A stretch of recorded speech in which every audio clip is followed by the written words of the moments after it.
Warahmatullahi wabarakatuh. Bismillah, alhamdulillah, wassalatu wassalamu ala rasulillah Sayyidina Muhammad ibn Abdullah wa ala alihi washabihi mawala amma ba'd.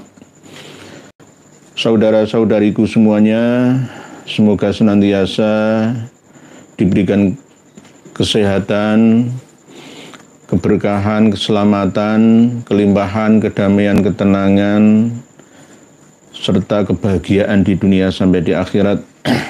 Salam ta'zim dari kami untuk panjenengan semua dimanapun Anda berada. Mohon dimaafkan berkali-kali kita dapat gangguan seperti biasanya. Ketika kita mengudara selalu ada gangguan yang turut serta. Ini sudah biasa kami terima. Tidak hanya gangguan nyala saja, begitu juga gangguan lahiriah dan batiniah sering kami terima. Resiko dari perjuangan untuk membela kepentingan umat bersama. Kita malam hari ini akan menyampaikan materi yang harus dimiliki oleh semua kiai dan santri, umumnya seluruh umat manusia se-Indonesia Raya, yakni kita harus memiliki manuskrip ini. Manuskrip yang ditemukan oleh kawan-kawan kita yang ditulis pada tahun 1932 yang berisi fatwa dari Kiai Haji Hasyim Asy'ari. Fatwa Rais Nahdlatul Ulama wa ghairuhu fi laqabi Sayyid wa Syarif Wasyarifah naqlan an majallah at-Thayyib, cetakan yang ke-15 As-Sadir fi Syuti Desember fi Syahri Desember 1932. Ini manuskripnya. Begitu juga berisi 24 nama dengan Hadratus Syekh berarti 25. Ini menjadi bukti bahwa ulama kita dulu itu sudah mengantisipasi akan kejadian serupa. Tidak hanya sekarang ini saja, tapi sejak dulu kala. Manuskrip ini bisa panjenengan miliki bersama, yang kami tampilkan di deskripsi, flipbox yang bisa panjenengan download dan print out. Kalau mengaku sebagai warga NU, maka harus memiliki manuskrip ini. Kalau tidak, maka masih kurang sempurna karena akan tetap memusuhi kami. Ya. Wong NU kok gak ngerti, itu bagaimana gitu loh. Semuanya mulai dari Ibnu, IPPNU, ya, apalagi Les Bumi, ya, apalagi ya. Termasuk ya Jatmannya juga, Fatayat, ya Ansor, ya Banser, Muslimat, ya Underbu semualah, ya. Apalagi Ranting, MWC, PC, PWNO, PBNO, ya Mustasar, Awan Suryah dan seterusnya. Semuanya harus dan wajib fardu ain, tidak hanya kifayah, memiliki manuskrip ini. Gunanya untuk apa? Ya untuk mengantisipasi supaya warga NU itu kompak. Kompaknya apa? Bahwa Habaib Ba'alawi ya, yang kita sering masih cekcok ikhtilaf masalah sah atau tidaknya silsilah nasab mereka nyambung ke Kanjeng Nabi kita, sekarang disudahi saja. Karena apa? Sudah jelas bahwa mereka Habaib itu bukan dzurriyyah Nabi kita Shallallahu Alaihi Wasallam. Tidak hanya melalui keputusan 25 ulama besar NU ini, tetapi juga melalui data-data manuskrip kitab yang kita selama ini kaji bersama. Ini fatwa kok ya, fatwa. Jadi jangan sampai nanti simpang siur di framing terus bahwa Hadratus Syekh Kiai Haji Hasyim Asy'ari, Mbah Khalil Bangkalan saja mengakui mengisbat nasab Ba'alawi. Sudah, ini buktinya. Ini ada buktinya. Ya, tulisan tangan ini, sebagian diketik tangan asli, tidak melalui komputer. Fatwa Rais Nahdlatul Ulama dan lainnya tentang lakob atau julukan Sayyid Syarif Syarifah. Yang mana ini dinukil dari majalah At-Thayyib, ya. yang terbit pada bulan Desember 1932. Bahasanya bahasa Indonesia ejaan lama. Begitu juga bahasa Indonesia yang masih belum mendapatkan warna terlalu banyak ya dengan bahasa-bahasa lainnya. Yakni pemandangan 25 ulama besar-besar dari Nahdlatul Ulama Surabaya. Tentang titel Sayyid, masih pakai JJ. Pemandangan Al-Allamah Kiai Haji Muhammad Hasyim Asy'ari, presiden dari Perkumpulan Nahdlatul Ulama di Surabaya, yang dimufakati oleh 24 ulama-ulama yang ternama yang akan tersebut nama-namanya tentang titel Sayyid, demikian tersebut dalam suratnya. Adapun kalimat Sayyid dan kalimat Syarifah dan kalimat Syarif itu semua khusus titel bagi turunan Sayyidina Hasan dan Husain sahaja, baik pada uruf, baik uruf itu ya kebiasaan, baik pada istilah ya menurut terminologi lah ya. Menurut ini 5 nas-nas yang tersebut di bawah. 1. Dari Tuhfah jilid ke-6 muka 111 alias halaman. Muka itu halaman gitu. Ini bunyinya awis sadah fal mutabadiru urfan annahum al-ashraf al-ati bayanuhum ila anqol ya, sampai pada bahasan wasyarif al-muntasib min jihatil abi ilal hasani wal husaini li anna syaraf wa in amma kullu rafi'in illa annahu ikhtassa bi auladi Fatimah radhiyallahu anhum urfan mutarradan indal itlaq indaha kitab at-tuhfah juz ke-6 halaman 111. Artinya maka jang disulukan ya, yang disulukan pada uruf bahwa lafadz sadah itu dipakai buat turunan asyraf, yaitu turunan yang mulia-mulia yang diterangkan hingga katanya bermula syarif itu dialah bangsa daripada jihad bapa. Jihad itu arah, dari arah bapak ya, ayah lah ya. Hingga Hasan dan Husain, karena lafadz syarif itu meskipun umumnya bagi saben-saben yang berpangkat tinggi. Jadi syarif itu kan berdekaro yang mulia, berarti semua yang berpangkat tinggi lah ya, julukan ya, semua itu secara etimologinya ya, lugotan atau lugawinya bahasanya. Karena lafadz syarif itu meskipun umumnya bagi saben-saben yang berpangkat tinggi akan, tetapi khususnya hanya bagi anak cucu Siti Fatmah tulisannya radhiyallahu anha sahaja, telah diadatkan serta mutlak. Nah, ini terus lagi dari kitab Nihayah bagi kita Imam Romli juz ke-5 muka 62 dan 63, halaman 62 dan 63.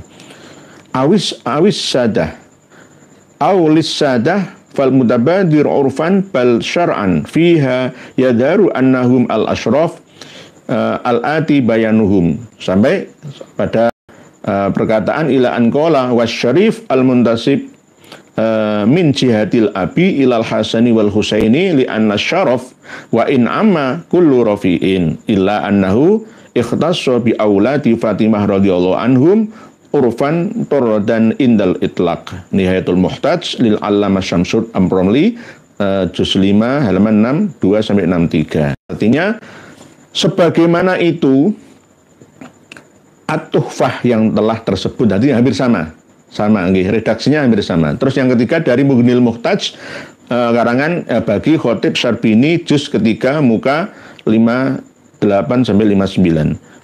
Al-Faidah min khosa'isihi sallallahu alaihi wasallam anna aulada banatihi yunsabuna ilaihi wa hum al-ashraf al-mawjuduna wa minhum al-hashimiyun. Intaha Al-Muhtaj juz 3 halaman 59. Artinya inilah suatu faedah dari khususiyah, yakni dari sekalian yang ditentukan untuk Rasulullah SAW sahaja. Jadi bahasanya memang bahasa asli lah. Sekarang kita baca siapa-siapa saja yang mengisbat bahwa dzurriyyah Rasulullah SAW yang asli itu adalah Sayyid, Syarif, dan Syarifah. Bukan Habib atau Habibah.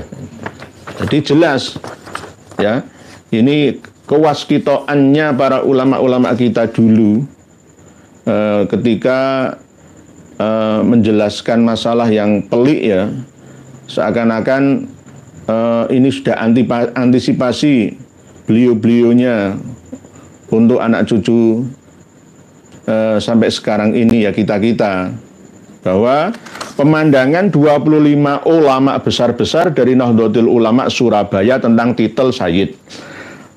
Nah, ini pemandangan Al-Allamah Haji Muhammad Hasyim Asy'ari, presiden dari perkumpulan Nahdlatul Ulama di Surabaya, yang dimufakati oleh 24 ulama yang ternama, yang akan tersebut nama-namanya tentang titel Sayyid demikian tersebut dalam suratnya. Adapun kalimat Sayyid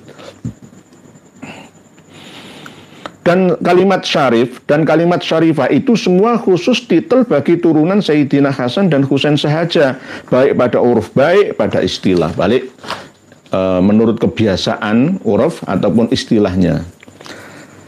Ternama yang masing-masing menaruh tanda tangan di bawah ini, yakni Kiai Hasyim bin Abdurrahim Siwalan, tulisannya Sawalan Panji Sidoharjo.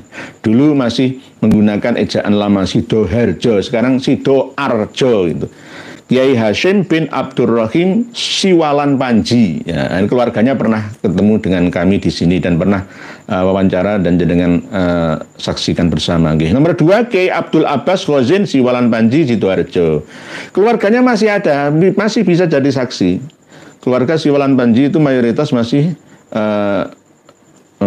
memegang teguh, ya, pesan dari leluhurnya. Terus nomor 3, Kiai Ali bin Abdul Wahab Tawangsari Sidoarjo, Tawangsari juga. Terus nomor 4, Kiai Ahmad Dahlan bin Ahid Bondalem, Kebondalem, biasanya disingkat Bondalem, Surabaya. Kiai Azhari Cantikan Surabaya. Cantikan itu daerah Pabean itu, ya, karena ada Pabean Cantikan, ya, Surabaya. Kiai Muhammad Said bin Saleh Pamilih. Nah, tulisannya Pamilih, aslinya Pinilih. Pinilih sekarang jadi Peneleh itu, Surabaya. Peneleh. Pak Karno dulu waktu kos pertama kali, ya, di rumahnya Hos Cokro Aminoto itu, ya. Pamilih Peneleh sekarang, ya. Nomor 7, Kiai Hamim bin Syahid Ustadz Tanwirul Afkar Surabaya. Terus nomor 8, Kiai Abu Hasan bin Ismail Bangil. Kiai Ahmad Bangil, Kiai Hasan Bangil, Kiai Rofi'i Bangil. Bangil banyak yang menyepakati, nggak ada Habibnya sama sekali ini. Nomor 12, Kiai Muhammad Bakir bin Hasan Tobri Ponorogo. Kiai Muhammad Bakir bin Hasan Tobri Ponorogo. Kiai Muhammad Adnan bin Umar Kendal Bojonegoro. Kiai Bajuri bin Muhammad Tobri Bangil. Kiai Ilyas Panarip Mojokerto. Kiai Muhammad Zarkasi Kasuman Tulungagung. Salam dari Surabaya. Insya Allah tanggal 9 besok itu Tulungagung mau ada acara Sarasean Bedah Sejarah Bersama yang akan dihadiri oleh ulama-ulama kita. Nomor 16, Kiai Muhammad Zarkasi Kasuman Tulungagung. Kiai Ma'ruf Kedunglo Kediri, lah ini loh. Pak Kiai Ma'ruf Kedunglo Kediri ini pendiri pondok pesantren yang sekarang diteruskan oleh keluarganya menjadi pengamal Sholawat Wahidiyah, ya, Pak Abdul Majid Ma'ruf, yaitu sekarang diteruskan sama cucunya, yakni Kang Mas Fikri, ya. Nomor 17, Kiai Ma'ruf Kedunglo Kediri. Nomor 18, Kiai Abdul Karim Lirboyo. Tulisannya Liar Baja, Liar Baya Kediri, Lirboyo, Lirboyo. Pak Abdul Karim. Kiai Abdul Karim, ya, termasuk Kiai sepuh, ya. Biasanya terkenal dengan nama Yai Manaf. Asli pendiri pondok pesantren Hidayatul Mutabdiin, ya, itu dari Magelang, tidak memiliki anak laki-laki, semuanya perempuan. Lah yang kiai-kiai sekarang itu termasuk dzurriyyah dari jalur perempuan. Kiai Abdul Karim, Kiai Manaf Abdul Karim Lirboyo. Nomor 19, Kiai Alwi Keras Jombang. Kiai Muhammad Maksum bin Ali Kuwaron Jombang. Nomor 21, 10 Guru Jam'iyah Ridho Tolab Tebu Ireng Jombang. Tebu Ireng ikut-ikut. Dari itu yang 10 ialah Kiai Muhammad Toha dari Tebu Ireng juga, dan Kiai Abdul Hasan bin Abdul Jabbar. Terus nomor 24, Al-Allamah Raden Haji Dimyati Turmusi Pacitan, Termas ikut Mbah Dim. Jadi sekarang nyata di Jawa Wetan, ya Jawa Timur, sudah ada 25 ulama yang ternama yang menetapkan bahwa kalimah sayyid dan syarif dan syarifah itu khusus bagi titel anak cucu Rasulullah Shallallahu Alaihi Wasallam sahaja. Ini jadi jenengan print out di Flipbox, jenengan download dan print out semua. Gitu. Wajib dimiliki. Jadi kalau ada orang NU kok membenci kami perjuangan ini, oh berarti kurang informasi. Apalagi ya. Yang duduk di struktural wajib supaya tidak kualat dengan kiai-kiai sepuh kita. 25 kiai sepuh ini khusus Jawa Timur saja, belum lagi yang lainnya tahun 1932. Subhanallah, subhanallah, begitu waskitanya ulama-ulama kita dulu dalam menghadapi zaman yang penuh fitnah seperti sekarang ini. Karena apa? Dulu memang sudah terjadi geger nasab. Jadi dalam manuskrip kajian yang baru-baru ini ditemukan terhadap data penting yang mencatat bagaimana Nahdlatul Ulama sejak era Kiai Haji Hasyim Asy'ari telah membahas secara mendalam isu terkait garis keturunan Nabi Muhammad SAW. Diskusi dalam Bahsul Masail tersebut menghasilkan kesepakatan bahwa keturunan langsung Nabi lebih tepat diberi gelar Sayyid atau Syarif. Dilalai loh ya. Para Habib ya tetap memegang teguh nama Habibnya. Dan dilestarikan sampai sekarang. Walaupun kadang-kadang mencela-mencela Syahid Utsman bin Yahya, kadang-kadang begitu. Dan sekarang mau mencoba untuk hijrah lagi dari Habib ke Sayyid. Kalau Syarif kan jelas langka. Syarif biasanya min dzurriyyati Hasan, tapi yang Husain ini biasanya Sayyid. Sayyid Bakar Sumet. Nah, nanti nggak pantas kok. Sayyid Muhammad Rizik, nggak pas ya, nggak enak ya, nggak enak plus ya. Nggak enak. Jadi kita semua sudah punya pegangan gitu loh. Jadi nanti kalau ada yang syad, yang telencel dari aturan, wong NU kok malah tambah musuhi kita. Itu piye? Malah meninggalkan 25 Jatim, Jawa Wetan yang dulu telah mengisbat dalam Bahsul Masailnya. Jadi LBM NU PBNU harus punya ini manuskrip. Download di Flipbox yang kami sertakan. Wajib. Wajib. Semua santri-santri pondok pesantren Salafiyah Nahdlatul Ulama, begitu juga lembaga pendidikan di bawah Ma'arif NU juga harus ini punya, wajib. Pemahaman ini mencerminkan perhatian NU dalam menjaga keabsahan gelar yang digunakan untuk keturunan Nabi. Jadi ada sudah ketentuannya, nggak usah dibahsul masailkan lagi sekarang. Tinggal kalau kita ingin memastikan ya satu tes DNA, terus bahas tentang data kitab-kitab referensi dan manuskripnya. Surat ke pemerintah kolonial Belanda. Pada masa penjajahan Belanda terdapat peristiwa bersejarah yang melibatkan 25 ulama terkemuka NU termasuk Kiai Haji Hasyim Asy'ari. Para kiai mengajukan pernyataan yang menegaskan perlunya pengaturan yang tepat terkait penggunaan gelar sayyid atau sayyidah dan syarif atau syarifah, terutama bagi mereka yang datang dari Yaman dan mengklaim keturunan Nabi tanpa bukti silsilah yang valid. Jadi sudah sejak dulu ini. Surat ini disampaikan kepada otoritas kolonial Belanda dan hasilnya para imigran asal Yaman yang tidak diakui garis keturunannya mulai menggunakan gelar Habib sebagai bentuk identitas yang berbeda. Kan jelas. Wah, sudah dipisahkan antara air dengan minyak lah ya. Kan sudah jelas. Gak bisa kumpul antara air dengan minyak. Gak bisa kumpul. Walaupun sama cairnya tapi gak bisa kumpul. Beda zatnya. Beda unsurnya. Pertama kali Habib yang menggunakan gelar Habib, yakni Habib Umar bin Abdurrahman Al-Attas, itu abad 11 Hijriah. Beliau wafat tahun 1062 Hijriah. Kalau Masehinya ya abad ke-7, 1652-an Masehi ya. Itu Habib Umar bin Abdurrahman Al-Attas yang pertama kali menggunakan gelar Habib. Dulunya ya kadang ya Syekh, ya, Syekh Ali bin Abu Bakar As-Sakron bin Abdurrahman As-Sakof. Kadang ya Sayyid. Tapi kalau Syarif, enggak. Syarif, enggak. Jadi dokumen ini yang kini disimpan oleh sejarawan seperti Samardi, ya, sejarawan beliau, mencatat respon NU terhadap polemik ini dan menunjukkan sikap hati-hati ulama dalam menjaga tradisi serta kehormatan garis keturunan Nabi. Kita ini berjuang membersihkan kotoran yang dilekatkan pada baginda Nabi kita Muhammad Shallallahu Alaihi Wasallam, bukan justru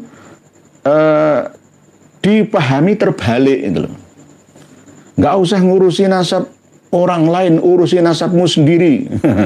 Menuduh saya ini anak zina, macam-macam. Saya dituduh gak karu-karuan. Oh itu koordinator doli ya. Sembarang saya itu sudah wajar. Seorang pejuang itu harus telinga ini kebal dan tebal ya. Tapi tetap harus menerima masukan demi kebaikan gitu. Tapi tetap harus memiliki prinsip yang kuat. Harus mulai azim dan niat, azimat yang kuat. Itu pejuang. Jadi jangan gampang patah semangat. Misalkan kita dijatuhkan oleh orang-orang yang berkipi misalkan, ya kita tetap teguh. Yang penting ada dasarnya, ada datanya, ada pegangannya. Oke. Termasuk diantaranya adalah beberapa tokoh penting seperti Al-Allamah Syekh Dimyati Termas Pacitan. Ini jelas. Jadi nggak usah diklaim, wah Pak Yai Dim aja mengisbat ini buktinya. Juga terlibat dalam perumusan pernyataan ini. Selain itu, manuskrip majalah NU yang bernama Thayyib yang ditemukan dan berisi catatan tangan dari tahun 1932 narasi bahwa sikap NU didasarkan pada prinsip kehati-hatian dan kesadaran historis. Kenapa sekarang NU dan pengurus strukturalnya kok lali, nggak ngerti ini gitu.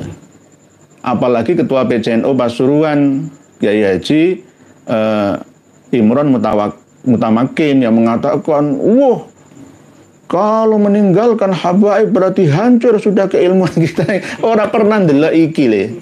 Nggih. Kiai Haji Miftahul Ahyar wajib ini. Kiai Haji Yahya Khalil Saqaf wajib ini. Download wajib dimiliki ini. Katanya NU, kok malah merusak NU, itu bagaimana? Ya ayo kuatkan. Kualat nanti dengan 25 ulama besar NU. Ini Jawa Timur, belum Jawa Tengah, belum Jawa Barat, belum Banten, belum Jakarta, belum Jogja. Sanggahan terhadap sangkaan pengakuan. Temuan ini secara langsung menolak klaim dan sangkaan yang sering diajukan oleh Habib Klan Ba'alwi dan para pendukung mereka yang menganggap bahwa Kiai Haji Hasyim Asy'ari mengakui Habib dari Klan Ba'alwi sebagai dzurriyyat Nabi Muhammad SAW. Ini terus di dalam buku Keabsahan Nasab Ba'alawi yang terakhir kali dituliskan ya 566 halaman mulai dari mukadimahnya itu dan pra penulisannya itu juga ya ini mengklaim ini, bahkan disertakan ada tulisan manuskrip katanya kalah dengan manuskrip yang paling kuat ini jadi nggak bisa klaim-klaim, itu sudah nggak bisa klaim-klaim sepia itu sudah gugur otomatis itu. Jadi sejak dulu kala seperti itu hanya digunakan secara benar dan ilmiah dengan bukti silsilah yang valid. Dengan demikian, anggapan bahwa Kiai Haji Hasyim Asy'ari memberikan pengakuan tanpa syarat terhadap klaim Klan Ba'alawi tidak memiliki dasar yang kuat. Bahkan kalau kita mengikuti apa yang disampaikan oleh Gusmi ya, bagi Haji Hamim Jazuli dari Ploso ya, menceritakan langsung dari abahnya, dari gurunya bahwa Kiai Haji Hasyim Asy'ari itu pernah nyentak ketika ketamuan ya, pernah bentak Habib Ba'alawi yang kurang ajar bertamu. Lalu dijawab oleh Hadratus Syekh Kiai Haji Hasyim Asy'ari, asyaraf minal adab man laisa lahu adab wajib ali santap. Wes kono metu nek gak gelem. Njaluk diistimewakan. Dan jaluk diistimewakan. Kesimpulan, temuan dokumen dan manuskrip ini menunjukkan bahwa diskusi mengenai gelar keturunan Nabi Muhammad SAW telah menjadi perhatian sejak masa awal berdirinya NU. Nanti 5 tahun setelah berdirinya NU kan 1926. Ini kan 5 tahun setelahnya 26, 27, 28, 29, 30, 31, 32 ya 6 tahun ya. Ada manuskrip ini. Keputusan untuk mengakui gelar Sayyid dan Syarif bagi keturunan langsung Nabi serta tidak mengakui klaim gelar Habib tanpa bukti silsilah yang kuat. Kalau memang Habib mengaku sebagai dzurriyyah Nabi yang asli ya buktikan dengan data. Wong kitanya jelas gugur semua mereka sebagai cucu Nabi kita ya. Apalagi dengan tes DNA ya. Mencerminkan upaya NU menjaga keabsahan tradisi keturunan Rasulullah SAW. Bahsul Masail dan surat yang disampaikan kepada pemerintah Belanda bukanlah bentuk penolakan semata, melainkan langkah untuk menegaskan prinsip keilmuan dan tradisi yang dipegang oleh para kiai NU. Dengan adanya temuan ini, klaim pengakuan yang disangka oleh Habib Klan Ba'alawi dan para pendukungnya menjadi tertolak. Yang mendukung Ba'alawi, muhibinnya, santri kiainya, semua dukung Ba'alawi, habaib min dzurriyyati Nabi itu tertolak, otomatis tertolak. Sejarahnya apa? Ya sejarah geger nasab pertama, kedua, dan ketiga. Geger nasab pertama itu tahun 1010 Masehi sampai 1930. Perdebatan ini muncul pada awal abad ke-20, ya berarti 1900-an. Dipicu oleh upaya Al-Irsyad untuk menentang klaim klan Ba'alawi sebagai keturunan Nabi Muhammad SAW. Konflik ini berlangsung secara terbuka di media cetak, mengundang polemik besar di kalangan masyarakat Arab Indonesia. Tidak hanya Arab di Indonesia, sampai melibatkan Arab Mesir, Saudi Arabia sana. Lah melibatkan majalah Al-Manar ya. Gegeran ng Indonesia, gegeran antara Ba'alawi dengan Al-Irsyad. Itu mengguncang dunia, ngisi ini sama-sama perantauan imigran, tapi gegeran ng negara wong liya. Rebutan masalah nasab. Sayyid, masalah syarif, Sayyid itu nggih. Nomor 2, sejarah gegeran itu era penjajahan Belanda. Pada masa ini, NU di bawah kepemimpinan Kiai Haji Hasyim Asy'ari mengadakan bahsul masail yang menghasilkan keputusan bahwa hanya gelar Sayyid dan Syarif yang layak digunakan untuk keturunan langsung Kanjeng Nabi. Sayyid dan Syarif. Yang perempuan ya Syarifah, bukan Habibah. Sayyidah jarang dipakai. Penolakan ulama NU terhadap penggunaan gelar oleh imigran Yaman disampaikan dalam surat resmi kepada pemerintah Belanda, memperkuat sikap tegas NU dalam menjaga keabsahan silsilah Nabi kita Muhammad Shallallahu Alaihi Wasallam. Ini sudah diantisipasi sebelumnya. Nomor 3, geger nasab yang ketiga, 2022 sampai sekarang. Dimulai dengan publikasi tesis Kiai Haji Maduddin Usman Al-Bantani yang juga didukung oleh KRT Nurul Ajenegoro, Surabaya, dan kawan-kawan dengan jelas menentang klaim klan Ba'alawi dengan bukti-bukti ilmiah, termasuk data genetik. Penelitian ini memicu perdebatan baru, menghidupkan kembali polemik lama, dan melibatkan berbagai pakar dalam diskusi yang lebih mendalam dan modern. Kesimpulan utama dari berbagai temuan manuskrip dan bukti sejarah yang telah diulas, terbukti bahwa Nahdlatul Ulama terdahulu sejak masa Syekh Hasyim Asy'ari tidak mengakui keabsahan klaim klan Ba'alawi sebagai keturunan langsung Nabi Muhammad SAW. Melalui forum Bahsul Masail dan keputusan resmi, para ulama menegaskan bahwa gelar Sayyid dan Syarif hanya diperuntukkan bagi dzurriyyat Nabi yang sah, bukan Habib. Nah, nanti jenengan yang ini catatan lain. Oleh sebab itu kita harus mengerti bahwa perjuangan ini itu untuk memurnikan ya nama baik Nabi. Saya memiliki data yang cukup banyak melalui kitab-kitab karangan Ba'alawi yang ada di Yaman, di Hadromi sana itu, yang bahkan sampai terang-terangan ngarang kitab itu menentang Tuhan, itu ada. Bahkan mengaku sebagai Tuhan, bisa memerintah malaikat Jibril juga itu bisa ada.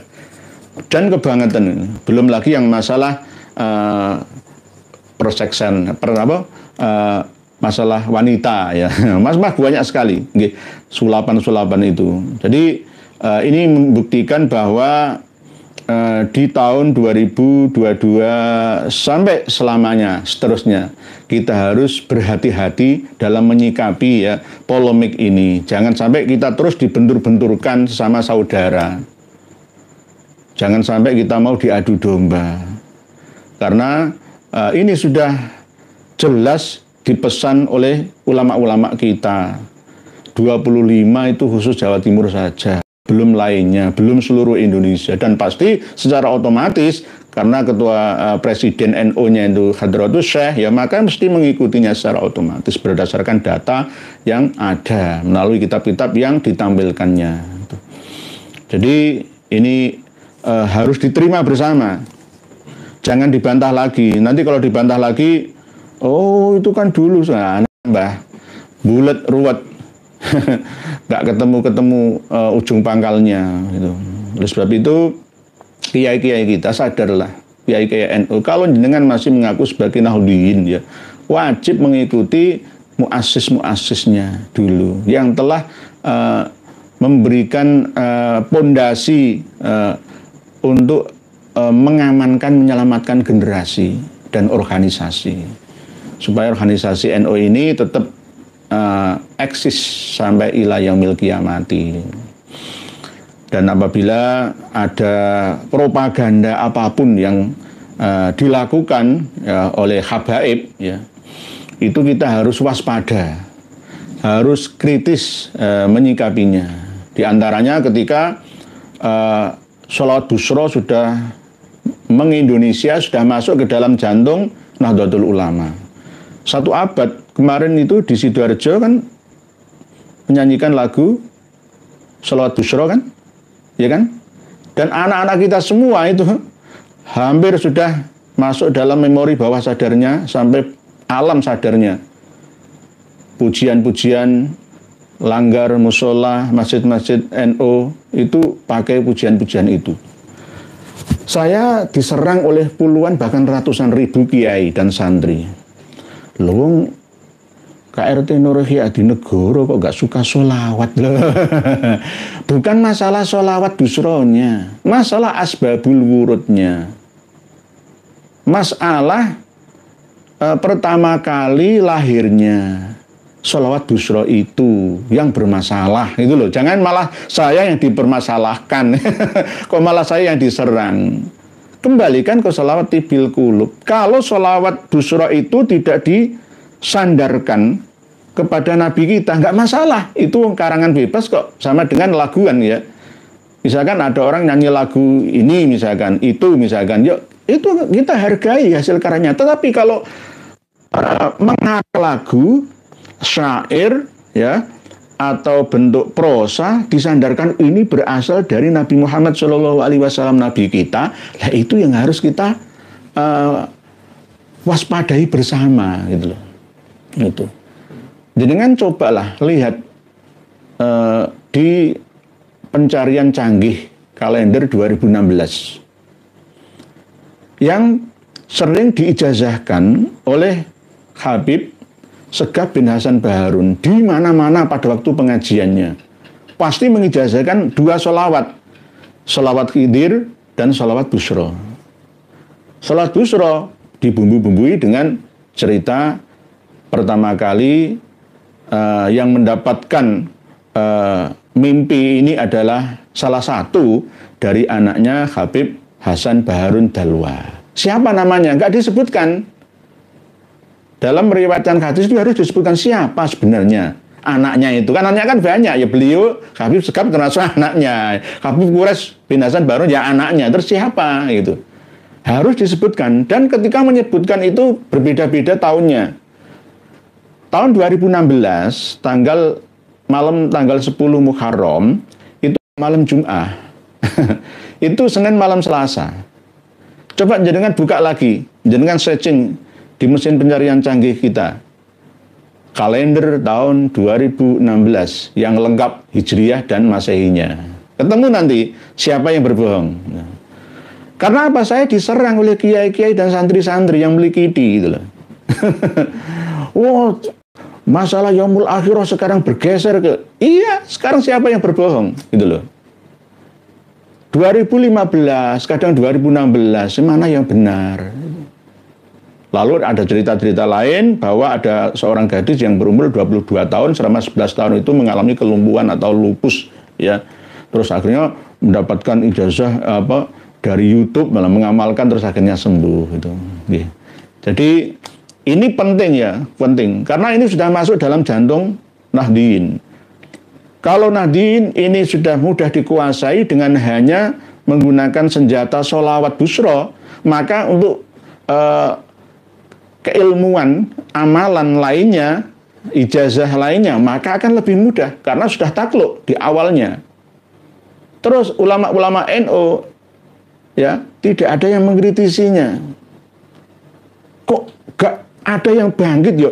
Kenapa membaca 41 kali sholawat busro kok hampir sama ya khasiatnya dengan membaca surat Yasin yang 83 ayat itu sebanyak 41 kali ya.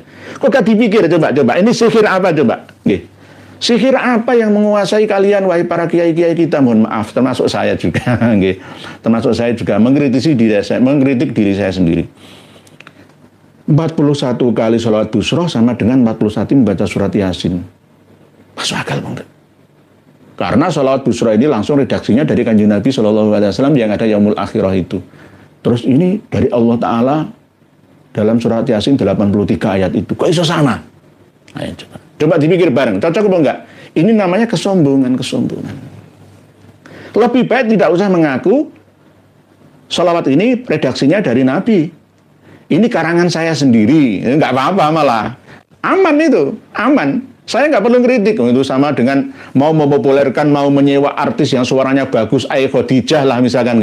Artis siapa disewa supaya populer. Booming itu sholawat busra itu selama 8 tahun, 9 tahun sekarang kan. Kalau 2016, 2015 kan 8 sampai 9 tahun sekarang ini ya. Booming di mana-mana. Gara-gara itu dipropagandakan secara terus-menerus. Terus diijma, disepakati ulama. Nahdlatul Ulama, NU.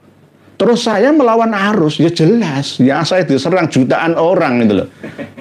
Wah, jutaan orang menyerang saya. Nggak seneng sholawat, saya seneng sholawat. Ya, sholawat itu saya seneng. Wa innallaha malaikatahu yusholluna ala nabi. Perintahnya, ya ayyuhalladzina amanu shollu alaihi wasallimu taslima. Di dalam kitab-kitab hadis, fadilah sholawat juga banyak. Jelas gitu loh. Jadi, jangan di framing ya, di mafhum mukhalafahkan, dibolak-balik pemahamannya. Karya ciptaan dari Habib Segaf bin Hasan Baharun. Malah saya nggak mau, itu urusan untuk karya orang, saya akan malah justru menghargai. Tetapi ini sholawat busra ciptaannya Kanjeng Nabi SAW dalam mimpi. Terus malamnya Jumat tanggal 10 Muharram tahun 2015 ya, kadang berubah tahun 2016. Endi sing bener ya, ini namanya ya yang muttoribah, tidak bisa dipegang. Oleh sebab itu anggap saja nggak usah diamalkan, semua kan tergantung keyakinan atau sugesti saja ya. Oleh sebab itu mohon maaf, sekali lagi mohon dimaafkan jika apa yang saya sampaikan ini kurang berkenan ya. Karena sudah masuk ke dalam memori, sadar dan bawah sadar keluarga Nahdien, mulai dari kiai sampai santri. Semuanya, muslimin muslimat, kena semua. Dapat ijazah sholawat busra langsung, wah, kikuk, takluk, tunduk. Tak berkutik sama sekali. Nggak ada yang mengkritisi. Di mana sarjana-sarjana NU itu? Nah, ini kita akan membahas tulisan komentar panjenengan yang diselamatkan oleh admin kita. Fa insyaallah masih ada, nah ini walaupun diganggu kali yang kedua, tetap selamat tulisan panjenengan semua. Bismillahirrahmanirrahim. Pak Wawan DM, mohon di cross check berita berikut. Menteri AHY serahkan puluhan sertifikat tanah wakaf di Pasuruan, dari sertifikat yayasan milik Habib Taufik Segaf hingga musola berusia 112 tahun, Warta Kita 29 September 2024. Pak Wawan DM. Memang kemarin sudah jelas AHY mampir ke Sunsal ya, di antaranya yang menyerahkan sertifikat tanah yang ditempati oleh Pondok Pesantren Sunniyah Salafiyah yang ada di Pasuruan itu. Tetapi tidak hanya itu, termasuk membagikan sertifikat Prona, kan program pemerintah itu, yang lainnya juga dibagikan. Pasuruan macam-macam, berbagai macam kecamatan, beda-beda pembagiannya. Bahkan kemarin sempat dibagikan secara umum di Gor Sidoarjo. Pak Jokowi langsung yang membagikan. Itu ada. Nah, masalah musola berusia 112 tahun yang di daerah Kebun Agung ya. Masjid Assegaf atau yang mana? Nanti Pak Parpon DM kita lanjut lagi. Sudah pernah kami bahas yang di Kebun Agung itu loh. Yang dulunya peninggalan dari Sunan Pakubuwono, bahwa itu bukan milik Assegaf. Nah, nanti kasusnya sama seperti Masjid Assegaf Solo. Ya, ini berbahaya. Nanti dirampas lagi, masyarakat sekitarnya nggak berkutik lagi, nggak bisa apa-apa. Bu Zain Zeta. Assalamualaikum warahmatullahi wabarakatuh. Kalau dicermati, ajaran dan isi kitab-kitab karya kaum Ba'alawi tidak hanya menyesatkan, melecehkan ajaran Islam dan Rasulullah. Yang dijelaskan kitab An-Nahrul Maurud ada yang mesum dan menjijikan. Bu Zain Zeta. Kitab pegangan ya Ba'alawi ya aneh nyeleneh seperti An-Nahrul Maurud yang kita bahas kemarin itu bisa jadi suatu saat dilakukan ya, dipraktekkan oleh anak cucunya. Tiba-tiba pas di jalan raya ada cewek langsung dirogoh ya payudaranya supaya dapat berkah gitu. Itu bisa juga terjadi, ada dasar kitabnya kok. Nanti kalau dituduh, loh kamu pelecehan ya kamu, wah jangan, itu habaib itu. Nanti dapat barokah itu. Jangan diapa-apakan. Ini khusus ini manusia khusus ini. Dzurriyyah kanjeng Nabi ini. Akhirnya akan seperti itu. Dalil kitabnya ada. Pak Muhajirin Jamilun. Salam Yai. Waalaikumsalam. Kalau sudah ditemukan manuskripnya seperti itu isinya, terus wajah-wajah yang sekarang ini jadi pengurus NU pusat ditaruh di mana? Kan sudah membela membabi buta kaum Ba'alawi. Nggih. Kalau masih mengaku sebagai warga NU, ya ikutilah para muasisnya dulu. Waduh, 25 kiai, Pak Yai dari Termas Pacitan juga, kiai-kiai sepuh yang membahsul masailkan tentang Sayyid Syarifah itu, malah yang sekarang, generasi sekarang ini nggak paham sejarah. Ya, kalau generasi mungkin yang muda-muda, angkatan NU yang muda-muda mungkin wajar masih lupa dan perlu diberitahu lagi seperti sekarang ini.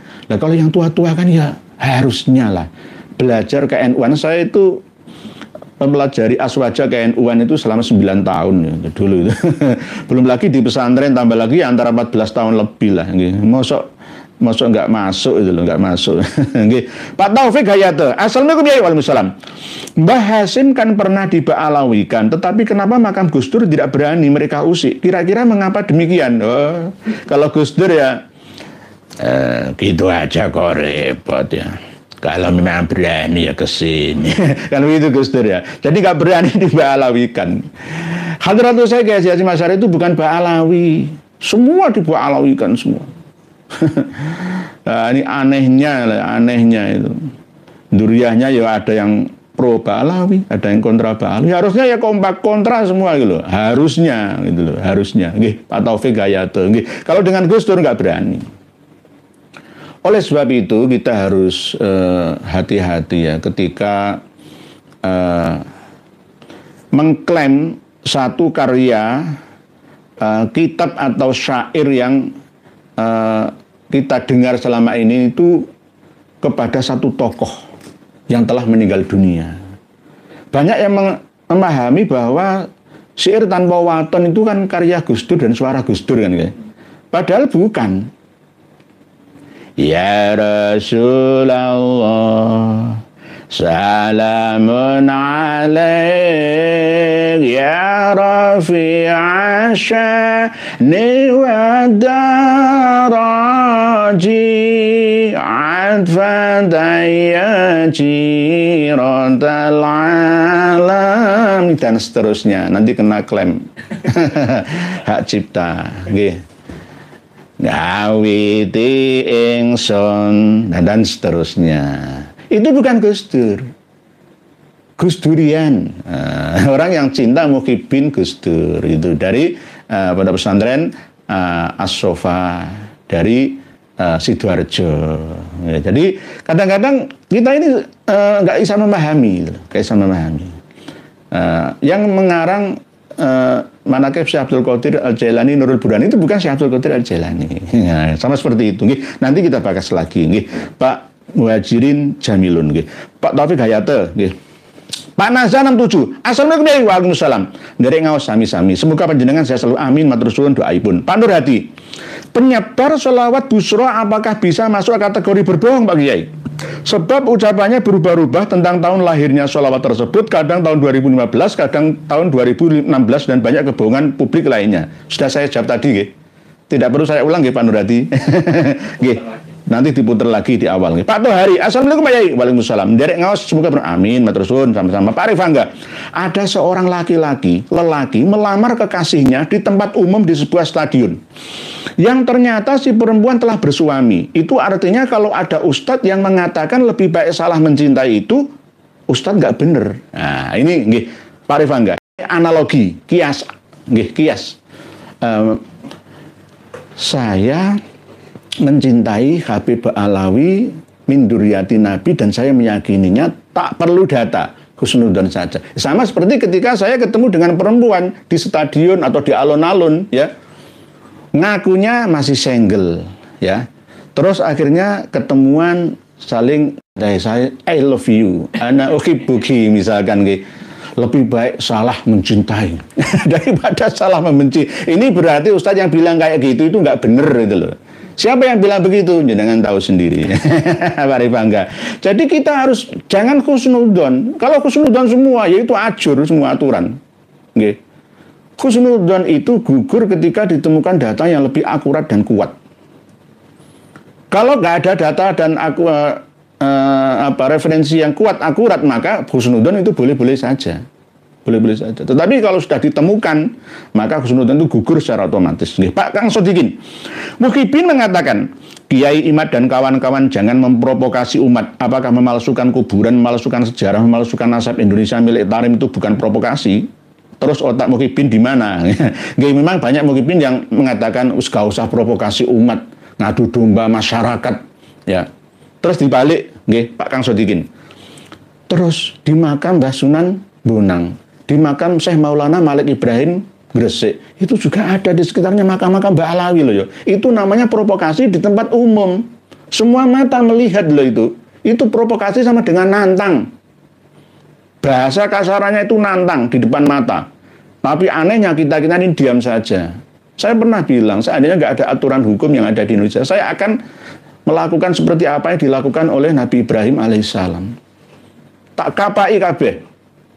Tapi karena saya menghargai proses laporan yang mungkin responnya lambat atau bagaimana, PWI LS Tuban diam saja, terlalu lambat, pakewuhnya itu bagaimana, bongkar saja semua. Nggak ada gunanya, itu namanya provokasi. Terus otak Muhyiddin di mana? Kang Sodikin memang bener nih, mau menyadarkan mereka dengan cara membalik kata. Santri goib, fikih peradaban menuntut manusia berpikir logis, ilmiah, masuk akal dan pakai akal sehat. Pak Santri goib, memang sekarang ini begitu. Kita harus tidak mendewa-dewakan akal, bukan itu. Semua harus seiring sejalan antara agama dan sainsnya. Jangan sampai dipisah keduanya, gak jalan semua nanti. Misalkan yang terjadi saat ini, kita ini terlalu berdasarkan husnudzon. Ketika berziarah ke Tarim, ke Zambal, ke Nabi Hud di Yaman Hadramaut sana, itu langsung mempercayai bekas-bekas tempat tinggalnya Habib Salim Abu Bakar bin Salim dan lain sebagainya. Itu dianggap wah itu tabarukan, ya boleh-boleh saja, tetapi jangan berlebihan, gunakan akal sehat kita. Oleh sebab itu kadang-kadang senjata yang dipakai oleh habaib itu adalah menyerang Saudi Arabia. Itu Wahabi, itu Wahabi, itu Wahabi. Saudi Arabia juga menjaga jangan sampai bekas-bekas rumah Nabi kita itu dikultus-kultuskan berlebihan, gitu loh maksudnya. Jangan sampai seperti Syiah, ya, Syiah Bahaiyah, Syiah Hulat, ya, Syiah Koromitoh, apalagi Imamiyah juga yang menjadikan kuburan leluhurnya itu sebagai tempat ibadah secara tidak sewajarnya lah itu. Nggih berlebihan, nggih makamnya ditinggi-tinggikan. Itu enggak adanya di dalam Islam, nggih. Santri gaib nggih. Channel Ngaji Vision. Assalamualaikum warahmatullahi wabarakatuh. Sebenarnya ulama dulu sudah tahu Habib bukan cucu Nabi, tapi nggak mau membahasnya, takut ponpesnya dimusnahkan oleh Belanda. Terus, nggih. Itu terbukti. Kalau nggak percaya tanya Kiai Haji Ubaidillah Ahmad Tama Munji. Pak Yai Munji itu pesantren pertama, durian Mbah Ahmad Mutamakin Kacil Sopati itu. Bakar itu. Kitab-kitabnya dimusnahkan semua. Hancur wis, nggih. Kok berani sama Habib? Habib itu didukung sama company Belanda kok. Mau ngelawan, nggih. Kami akan selesaikan itu. Tapi nggak mau membahasnya, takut ponpesnya dimusnahkan oleh Belanda dengan tipu muslihat Habib. Untuk itu PWI LS dekatilah pemerintah untuk diambil manfaatnya. Nggih, Pak Channel Ngaji Efisien. Harus mendekati pemerintah. Jangan sampai memusuhi, gitu loh. Ini kan taktik. Penguasa itu bisa merubah sejarah yang ada, gitu. Dengan kekuasaannya mampu menggerakkan elemen-elemen di bawah perintahnya. Oleh sebab itu kemarin ya kawan kita Tubagus Nurfadil sowan ke PBNU di Jakarta sana. Ya semua kita dekati, semua kita jadikan sebagai sahabat atau mitra, mitra kerjasama, dengan tim muslihat untuk diambil manfaatnya. Ini namanya taktik, politik. Semua perjuangan itu harus ada politik dan taktiknya. Jangan hanya intrik, trik dan intrik saja. Pak Joko Widodo, Assalamualaikum warahmatullahi wabarakatuh. Jika PBNU terus-terusan tidak peduli permasalahan umat, jangan kaget jika ada teriakan, kami akan selesaikan sendiri masalah-masalah kami dan jangan coba-coba recokin kami. Kami nggak butuh kalian. Nanti jadi Nahdlatul Umat, bukan Nahdlatul Ulama. Kita tetap mengikuti ulama, tetap kita hargai pengurus struktural Nahdlatul Ulama, mulai dari Surya, PB, PW, PC, MWC, Ranting, kita menghormati, tetap, tapi coba dengarkanlah, miliki manuskrip ini, biar tahu semua. Kalau ngaku NU nggak punya ini, ketinggalan informasi. Kalian informasi, download di Flipbox, lalu print out, deskripsi di bawah video kita ini. Pak Joko Widodo, Assalamualaikum. Sudah tadi. Pak C, kaum Ba'alawi dan LDI itu apa menganjurkan ibadah haji, Pak Yai? Kok asing mendengarnya? Apa saya kurang sepengetahuan masalah ini? Ada haji, tapi hajinya beda. Bedanya itu masalah mikot juga. Misalkan dari Yalamlam ya, tapi malah di Jedahnya. Kalau dari Madinah ya di Dzul Khulaifahnya, di Dzul Khulaifahnya. Jadi beda. Di masalah damnya LDI itu juga beda. Damnya itu menyembelih kambingnya itu bisa sampai 1 bulan ke depan. Kadang menyembelih kambing tapi tidak dibagikan ke fakir miskin, tapi dibagikan ke komunitasnya sendiri. Karena memang fakir miskin selain dari golongannya itu kafir semua. Itu. Dan memanipulasi harga kambing dam yang ada. Ini siapa yang menceritakan? Ya dari Ustadz Khalil Bustami, mantan penggedenya LDII. Jadi harusnya sarjana-sarjana kita Nahdlatul Ulama itu merangkul LDII supaya hijrah ke Nahdlatul Ulama. Fakta sebaliknya, justru LDII itu banyak hijrah ke Salafi, ke Wahabi. Kenapa nggak ke NU? NU terlalu ribet ya. Menurut mereka terlalu ribet gitu loh. Kenapa? Ya kita harus punya solusi gitu loh. Harusnya nanti LDI itu sadar semua bahwa hajinya itu juga berbeda. Bahkan ada yang paling ekstrim itu tidak mau ikut jamaah dengan Imam Masjidil Haram kok. Imam Masjid Madinah kok. Karena apa? Ya kafir kan. Pokoknya semua umat Islam yang tidak beat dengan Nur Hasan Al-Ubaidah melalui imam-imamnya sampai Abdul Aziz Sultan Aulia sekarang ini itu Islamnya nggak sah. Kafir masih. Lah kalau kita makmum di belakang imam yang kafir ya sholat kita nggak sah. Akhirnya niat mufarokoh itu minimal ya. Ngetok-ngetoki takiyah itu loh ya. Takiyah. Supaya nggak ngetok-ngetoki mufarokoh, bagaimana caranya? Itu benar terjadi. Yang cerita ini siapa? Langsung dari golongan mantan-mantan LDI sendiri. Gitu. Hajinya juga begitu, berbeda. Komunitasnya komunitas khusus dan sudah di dalam alam doktrin mereka bahwa kita ini yang paling benar. Jokam, Jowo Kampung, Bahman, 354. 354 itu apa? 3 itu Allah, Rasulullah, dan ulil amri. Ya ayyuhalladzina amanu atiullaha wa atiur rasul wa ulil amri minkum. Ulil amri ini bukan pemerintah Indonesia, bukan. Ulil amri itu adalah pemimpin keamiran mereka.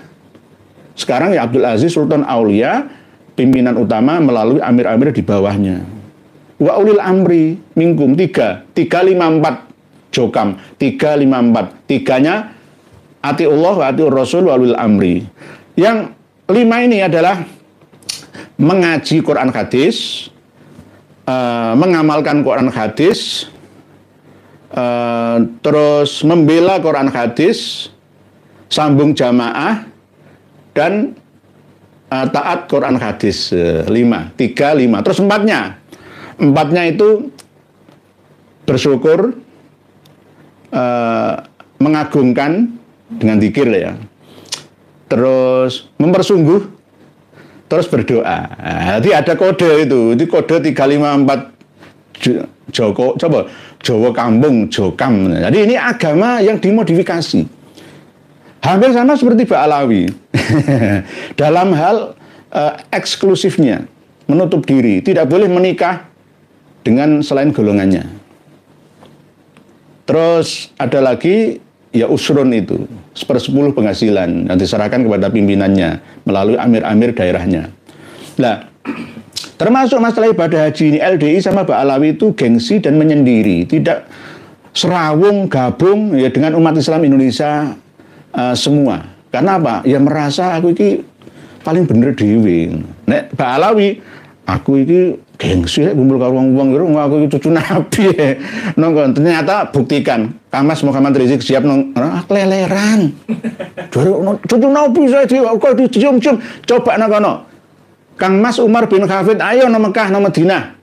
Buktikan oleh dihormati pemerintah Arab Saudi. Ya karena memang palsu. Gitu loh. Memang palsu. Jadi jangan terlalu pede lah. Bagi kata dalam tempurung.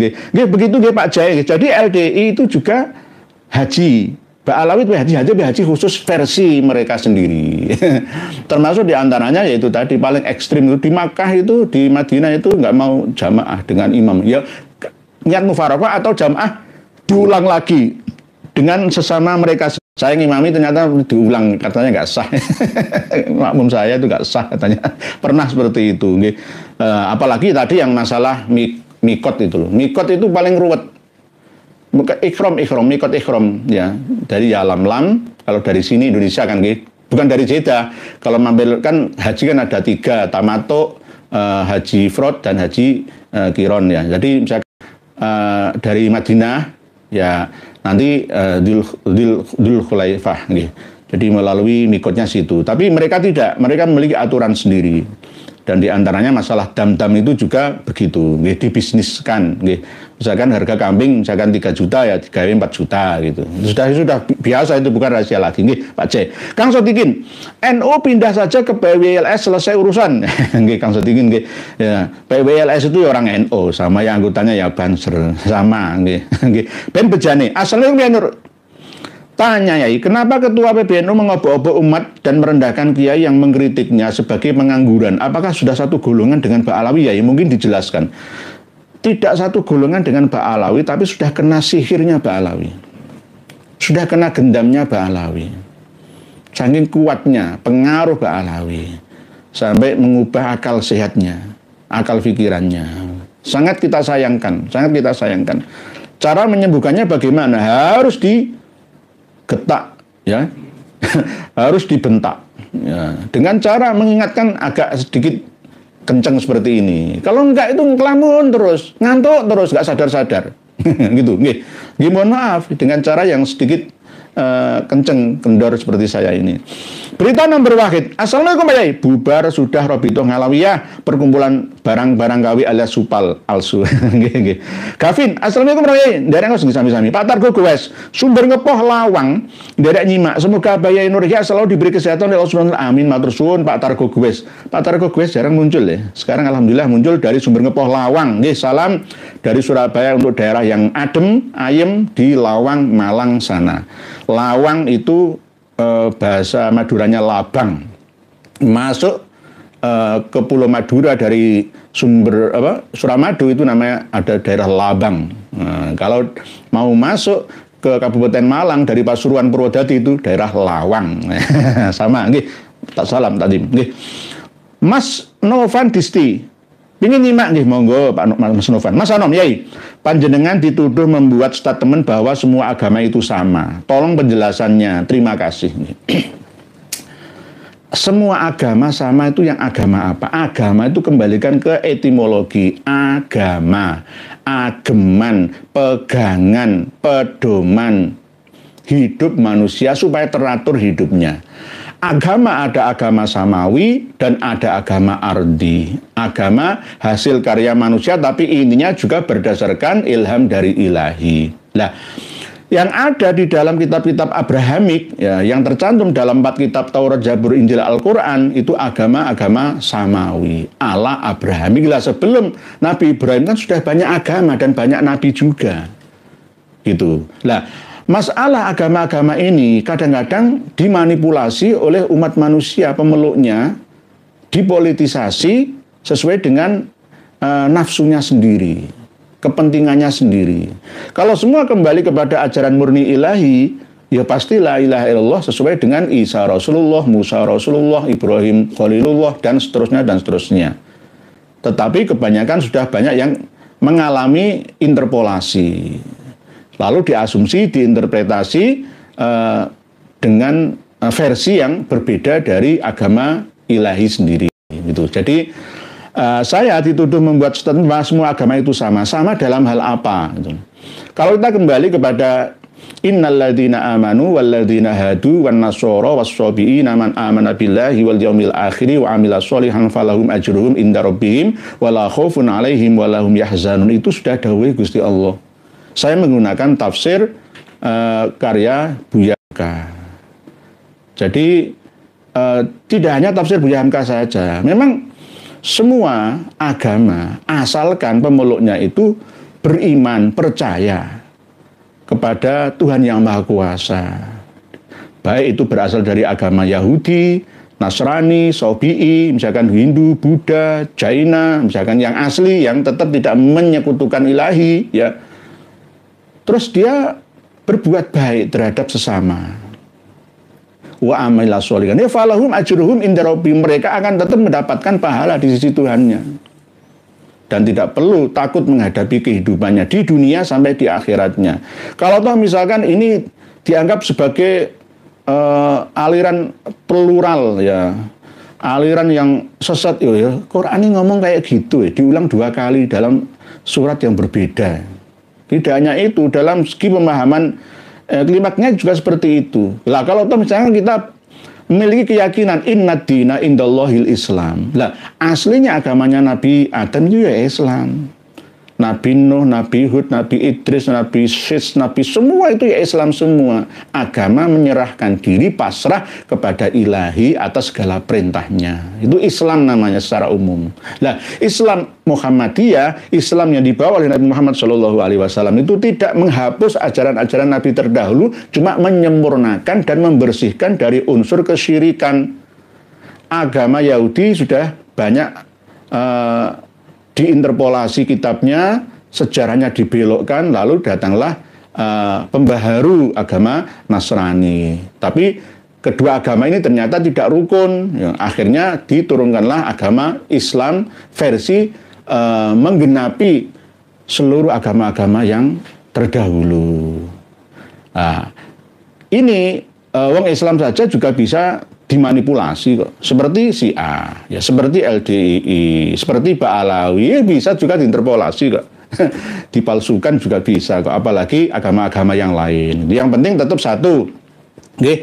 Iman percaya kepada Tuhan, pada Allah Subhanahu Wa Taala, terus berbuat baik, tidak melakukan pencurian, pembunuhan, okay? Tidak mendolimi orang, ya, menjaga hubungan ya dengan sesama umat manusia dan alam di sekitarnya. Insya Allah hidup ini akan enak kepenak. Ibarat hidup ini tidak terkena karma dari makhluk lainnya. Tapi ternyata manusia sulit untuk tidak terlepas dari hukum alam ini. Pasti akan tetap ada hidup selamanya. Jadi kalau di finish habis manusia tidak hidup lagi, ya nggak bisa, karena manusia itu masih mau makan daging hewan. Hewan itu juga punya perasaan. Sebenarnya tumbuh-tumbuhan, padi-padian, biji-bijian semua itu juga punya nyawa, senyawa. Ya merasakan rasa sakit, bisa menjerit, sama. Misalkan ketika kita mancing ikan itu loh, Kita tertawa-tawa. Lah ikan itu kan punya anak istri juga. Ya kan? Ketika jenengan pancing, jenengan tertawa. Tapi ikan ini menangis. Ditangisi oleh anak-anak dan istrinya, jadi yatim piatu dan janda. Ayo. Nah ini kan hukumnya, kita kadang-kadang tidak memperhatikannya. Betul. Kita tawa-tawa ketika mendapatkan ikan sebanyak-banyaknya ketika menjadi nelayan atau petambak ya. Di sisi yang lain mereka itu susah, sama-sama memiliki nyawa, memiliki anak ya butuh nikah juga. Nah, sama dengan itu. Jadi manusia itu akan hidup selamanya ya seperti ini, kena hukum alam, kena hukum alam, tidak bisa di stop. Jadi semua agama itu sama, tergantung Mas Anom. Orang yang tidak memahami statement saya utuh akan menyimpulkan dengan asumsinya sendiri. Nanti insya Allah kita bahas lagi pada satu bahasan yang khusus Mas Anom. Satu lagi jenengan juga dituduh mengatakan sebelum Nabi Adam sudah ada manusia. Lantas seperti apa penjelasan dan dalam Al-Quran proses penciptaan Nabi Adam yang seperti Nabi Isa? Saya lupa, makasih. Kemarin sudah saya bukakan kitab An-Nafkah Al-Ambariyah, kitab nasab. Nabi Adam sampai Kanjeng Nabi Muhammad itu belum ada 6.000 tahun. Dari Kanjeng Nabi Muhammad sampai sekarang 1.500 tahun. Berarti total anggaplah dibulatkan Nabi Adam sampai sekarang itu baru 7.600 tahunan. Belum ada 10.000 tahun. Di Damaskus, Syria atau Suriah itu sudah ada peradaban Sumeria tua, itu 10.000 tahun yang lalu. Di Indonesia Nusantara 50.000 tahun yang lalu. Orang-orang Papua, orang-orang berkulit hitam, suku Hadza yang di Tanzania itu 50.000 tahun yang lalu. Sudah ada mereka. Mereka bukan keturunan Nabi Adam versi cerita yang ada di dalam kitab-kitab Abrahamik kita, Taurat, Zabur, Injil, Al-Quran kita. Gampangannya begini, manusia sebelum Nabi Adam itu manusia purba. Gitu sajalah enak. Enak itu paling enak. Biar nggak bantah-bantah lagi. Lah kok di dalam Al-Quran Nabi Adam itu manusia pertama? Manusia pertama yang memiliki ras paling utama di muka bumi dunia kita manusia. Yang menjadi khalifah, pengendali, penguasa. Sebagai manajer yang menguasai seluruh umat manusia lainnya. Itu Nabi Adam. Nabi Adam. Jadi sebelum Nabi Adam sudah banyak manusia. Di Tulungagung ya, itu ada situs manusia purba di mana itu? Ngandong. Ya, di mana? Bukan Ngandong lah, daerah Ngawilan gitu. Tulungagung itu juga ada. Nah, itu 500.000 tahun yang lalu, 400.000 tahun yang lalu. Ya, di Nusa Tenggara Timur ya, di Gua Liang Bua itu antara 200 sampai 300.000 tahun yang lalu. Di gua-gua yang ada di Sulawesi itu ada yang 400.000 tahun yang lalu. Itu sudah ada manusia. Orang-orang Arab sana itu mengatakan Banul Jan gitu sajalah. Anak cucunya jin. Karena memang manusia zaman dulu itu banyak yang bekerja sama dengan makhluk yang tidak kasat mata. Ya, karena memang mereka sudah mempercayai akan adanya kekuatan selain dari kekuatan manusia, dari alam di sekitarnya, animisme, dinamisme itu akhirnya. Jadi misalkan inna mathala Isa indallahi kamathali Adam khalaqahu min turabin tsumma qala lahu kun fayakun. Itu kan firman Allah Ta'ala bahwa proses penciptaan Nabi Isa itu sama seperti penciptaan Nabi Adam. Allah menciptakan Nabi Adam ya dari turab, dari tanah. Lalu dikatakan oleh Allah, kun maka fayakun, terwujudlah. Nah, ini kan masih perlu bahasan sains. Bahasan sains itu menjawab dengan bahasan proses alamiah, ilmiah. Nabi Isa kan jelas tidak memiliki bapak, tapi memiliki ibu. Ya, Nabi Adam juga begitu, tidak memiliki bapak, tapi memiliki ibu dari ras manusia yang masih belum bisa dikatakan Homo sapiens modern seperti Nabi Adam. Jadi Nabi Adam itu punya ibu, tidak punya bapak. Nabi Adam itu dilahirkan bukan diciptakan, dimleng-mleng seperti tanah dari Irak, dari Mekah, dari Mesir, dikumpulkan seperti patung, kun, fayakun, langsung bangun gitu. Enggak, itu cerita kiasan. Sama seperti di dalam Al-Quran itu kan ada ayat yang menerangkan bahwa hai umat manusia aku ciptakan dari tanah. Kan begitu nggih.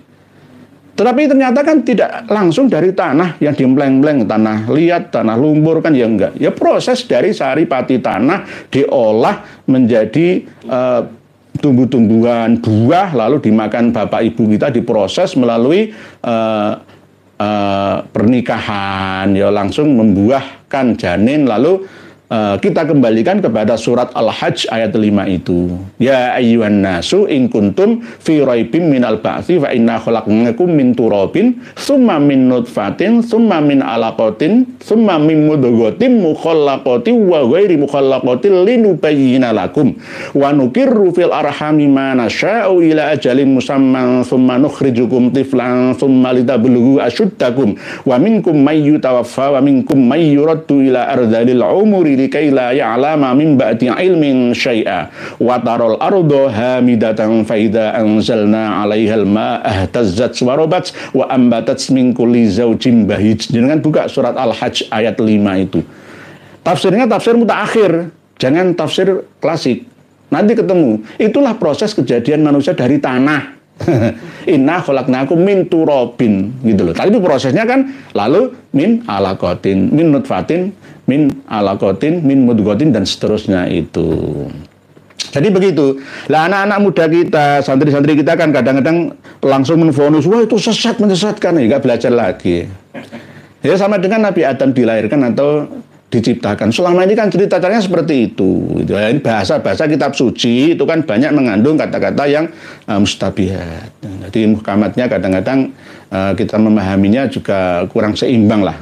Begitu sementara Mas Anom nanti bahas lagi lah kita. Kita bahas lagi ini. Bu Armi Fadila. Assalamualaikum warahmatullahi wabarakatuh. Biarpun ditemukan manuskrip yang mengatakan Habib bukan duriyah Rasulullah, mereka akan tetap mempertahankan nasab mereka. Yang aneh para mukibin kok ya masih percaya saja. Bu Armi Fadila. Karena memang tetap kita tidak pernah bosan-bosan dan lelah untuk menyampaikan. Ya, bahwa menyadarkan orang yang belum sadar itu ya perlu kesabaran. Proses penyadaran, karena ini dulunya masuk ke dalam memori bawah sadar dan 5 generasi lah ya. 5 generasi.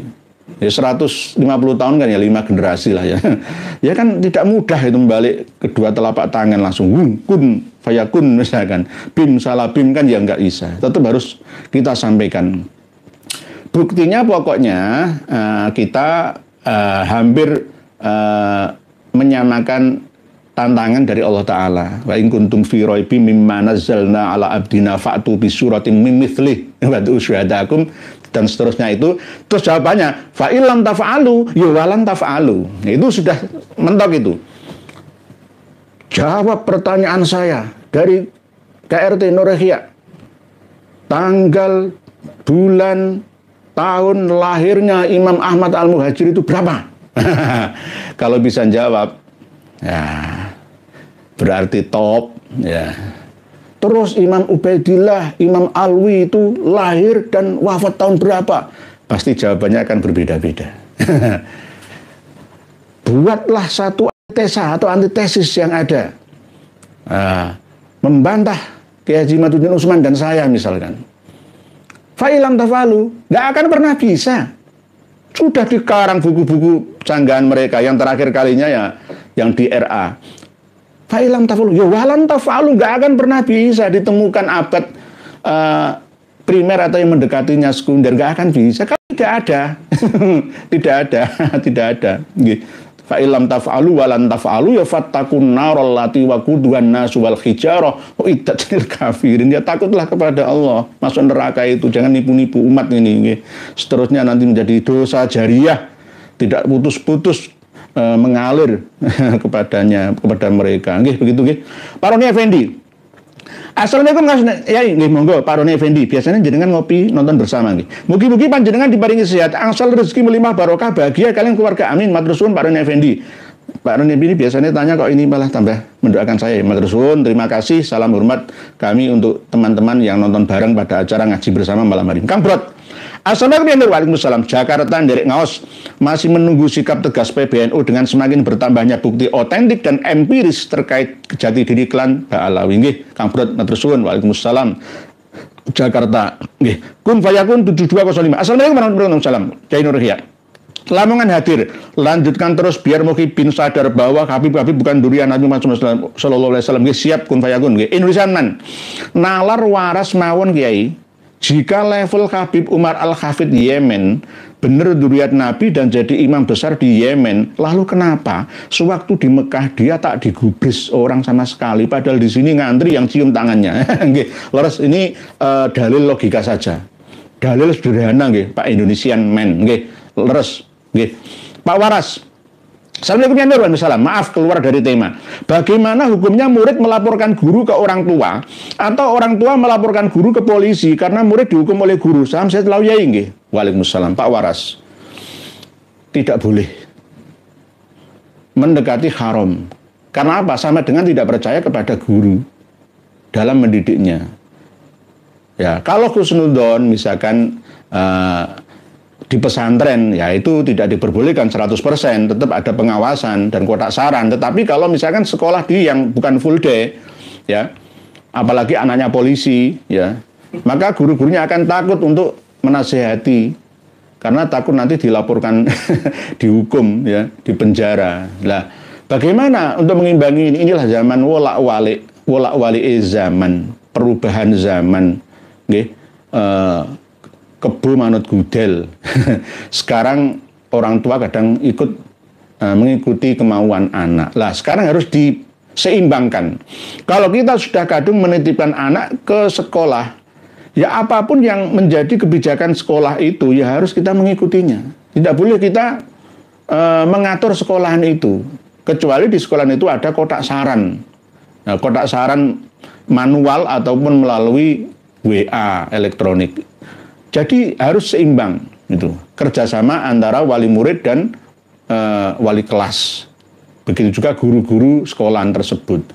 Jadi tidak boleh. Kalau misalkan tidak percaya kepada guru, ya nggak usah di sekolah, di DNDW. Ngomong anak uang juga gampang ya. Di sekolahan itu kan punya aturan masing-masing. Ya ikutilah, jangan memanjakan anak. Jadi salah nggih Pak Waras. Berarti orang tuanya ya nggak waras kalau begitu. Lo sudah dititipkan kok nggak percaya, itu bagaimana? Ya sama dengan kita menitipkan mobil di parkiran, sepeda motor parkir resmi loh ya. Terus kita, Pak tukang parkir ya, awas. Kalau sepeda motor atau mobil saya lecet, saya tuntut, saya laporkan ke polisi. Masa gitu? Ya kan nggak boleh. Kan nggak boleh. Sudah maklum bidoruri, semua orang tahu bahwa ketika tukang parkir, penyelenggara parkir menerima titipan atau amanah ya kendaraan ya harus dijaga, kan begitu. Nggak mungkin tukang parkir menjual, merusak ya kendaraan kita, ya nggak mungkin. Ya sama dengan anak yang kita titipkan di sekolahan itu, nggak mungkin sekolah itu akan merusak anak kita. Pasti akan mendidiknya dengan cara yang baik. Cuma penyampaiannya kan macam-macam gitu. Namanya kadang-kadang anak-anak kita itu yang bullying, anak kita yang nuakal ya kadang-kadang itu. Lalu kemungkinan manusia biasa, guru-guru kita gajinya 300.000 setiap bulannya, menghadapi anak-anak kita yang nakal seperti itu, akhirnya ya rontok gemes gitu loh. Nah, gemes nanti dicubit salah, nggak dicubit salah, serba salah, gitu, serba salah.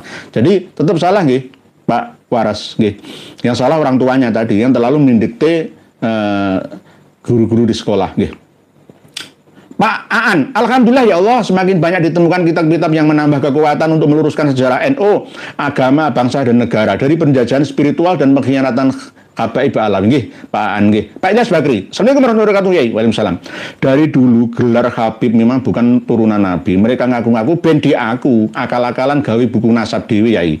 Cuma Jan bener-bener gak iso Gus Yahya dan Yai Miftahul Akhir ya kena tipu sihir, nggih Pak Ilyas Bakri, karena saking kuatnya pengaruh mereka, nggih. Ini mana tadi? Maaf kegeser, nggih. Saking kuatnya pengaruh mereka, nggih, Pak Ilyas Bakri, nggih. Semoga sadar, amin. Pak Aziz Hidraningrat, Assalamualaikum warahmatullahi wabarakatuh. Mohon pencerahannya, mengapa Imam Al-Faqih Al-Muqaddam Muhammad bin Ali itu bagi klan Ba'alawi diletakkan di posisi yang begitu tinggi sampai melebihi Syekh Abdul Qadir Jailani? Mungkin sihat, nggih. Pak Aziz Hidraningrat, ini kan mau menciptakan satu tokoh seperti tokoh fiktif. Seperti Superman, ya, Ultraman, Batman, Spiderman, Megalon Man, ya. Akhirnya dibuatlah kelebihan-kelebihan tokoh leluhur mereka dengan karomah. Tapi bukan karomah, malah jadi khurafah. Semakin hebat khurafahnya, semakin tingkat tinggi karomahnya mendekati mukjizah. Seperti Nabi kita. Lalu selevel dengan derajat kenabian. Nah, akhirnya lama-lama menjadi tingkat level atau level ketuhanan, mengaku sebagai Tuhan yang bisa mengatur malaikat mungkar nakir. Man rabbuka? Habib Abdullah Al-Haddad. Waman nabiyuka? Habib Abdullah Al-Haddad. Ya, sama seperti itu. Saya memiliki satu kitab khusus yang sangat ekstrim. Mereka itu, saya bisa menurunkan hujan. Saya bisa mengatakan daerah negeri ini itu yang gersang menjadi subur. Ya. Bahkan saya bisa menciptakan gambar hewan itu langsung punya nyawa. Ada kitabnya, saya punya kitabnya. Kapan-kapan kita buka ke hadapan panjenengan semua. Nggih, insyaallah nggih, Pak Aziz nggih. Channel Ahmad Trenggalek Jawa Timur hadir.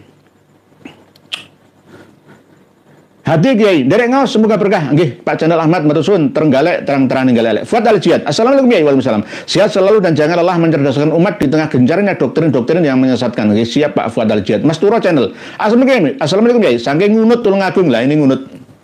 Nggih. Situs manusia purba yang ada di Tulungagung itu mana? Ada, nggih.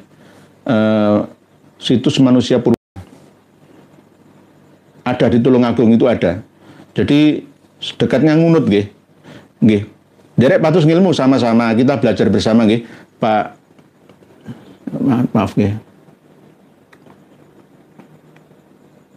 Maaf kegeser. Bolak-balik kegeser. Dari Tulungagung tadi, Pak Mas Turo Channel, nggih, Pak Mas Turo Channel. Lah ini dikirimi terus sama admin ini. Jejak kaki. Tuban hadir Yai dari Muhdi Baskoro, nggih. Ke atas.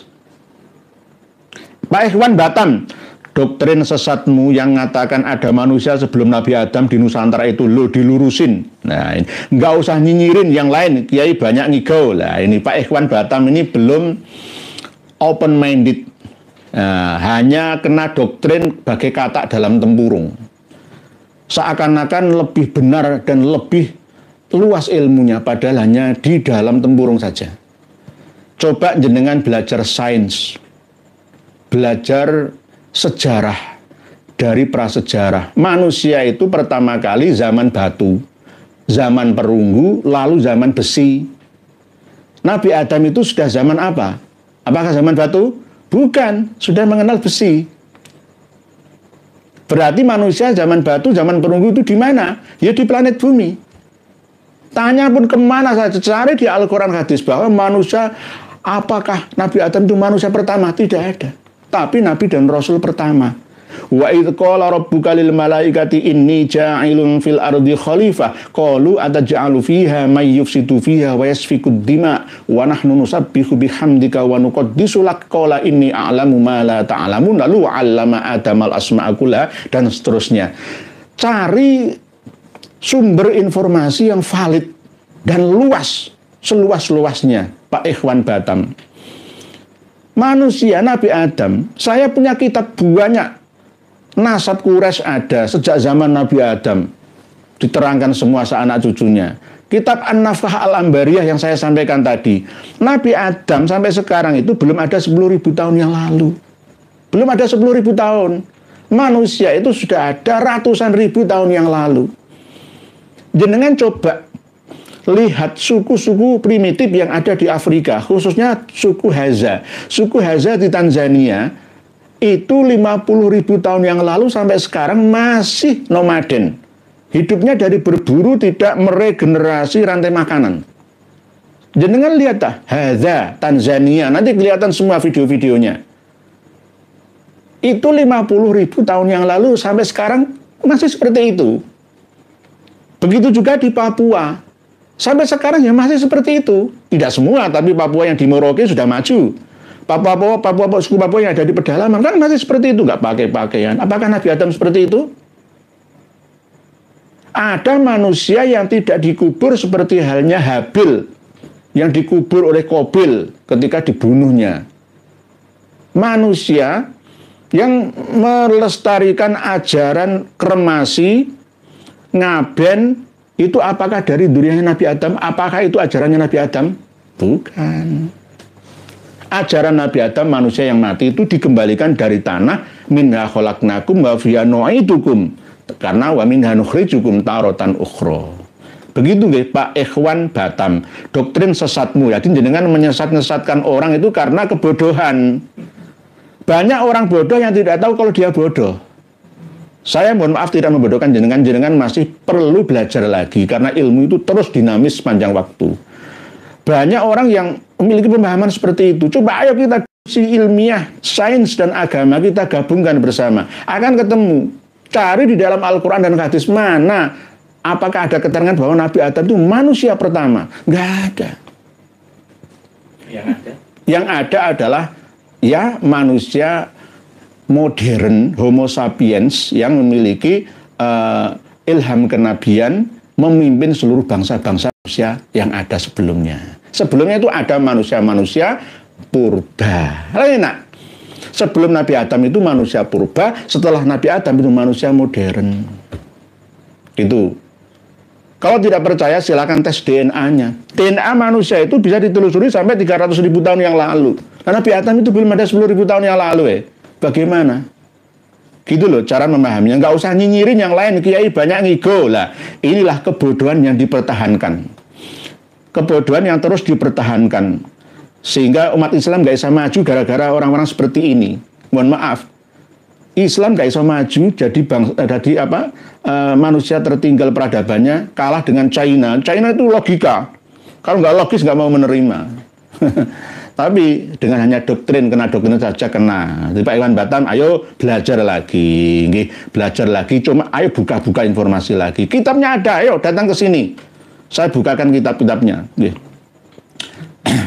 Berikutnya Pak Mahdi Baskoro. Tuban hadirin, monggo. Jejak kaki Habib Zain bin Smith tidak pernah menyandarkan punggungnya selama 16 tahun di suatu benda apapun. Ya, itu namanya khurafah bukan karomah. Nggak masuk akal. Nggak masuk akal lah. Karomah, mukjizah itu bisa diilmiahkan. Pak Darso Purwoko. Para Habib ini terjebak oleh sistem kasta yang mereka praktekkan sendiri. Akan kerepotan sendiri Pak Darso. Berita nomor wakit kita dikatain goblok sama PBNU. Yang sabar, yang sabar. Pak Berita nomor yang sabar. Pak Idrus Dani, sebenarnya masalah nasab Mbak Alawi cepat tuntas bila saja ketum PBNU dan Rois Am tidak punya kepentingan pribadi. Jangan diseret kepentingan pribadi ke kepentingan organisasi. Kalam hikmah. Assalamualaikum warahmatullahi wabarakatuh. Mungkin dibutuhkan silaturahmi secara khusus ke pesantren-pesantren besar di daerah Jatim seperti pesantren Sukorejo yang diasuh Kiai Haji Raden Azaim Ibrahimi dan pesantren-pesantren lain untuk membeberkan bukti-bukti dan lain. Kalam hikmah. Insyaallah itu jangka panjang Pak Kalam hikmah. Warok Sudra. Ini jelang nih. Jajang Pak Jajang. Nah, Pak Jajang ini biasanya Sunda. Jajang, Bang Dayat, Bang Jajang. Nah, itu biasanya Sunda. Maaf Mbak Yai, kalau boleh naskah dokumen itu bisa berbagi biar semua bisa membaca. Enggak sudah, kami bagikan. Nah, di bawah deskripsi dengan flipbook bisa di-download ya. Bisa di-download, bisa di-print out. Kita ini tidak iman-iman. Karena pesan dari guru saya yang dari Banten sana itu, jangan iman-iman ilmu, bagikan kepada semua. Ilmu itu bukan milikmu. Jadi ilmu bukan milik saya, bukan. Hanya amanah titipan yang harus disampaikan. Warok Sudra. Nanya Kiai, Muhammad bin Ali Al-Muqaddam itu sosok historis apa fiktif Kiai? Matur sekelanggung. Dikatakan historis menurut internal Ba'alawi. Menurut eksternal Ba'alawi ahistoris. Karena ya fiktif itu tadi. Kalau beliau itu al-alim, al-allamah, al-faqih, al-muhaddis dan lain sebagainya.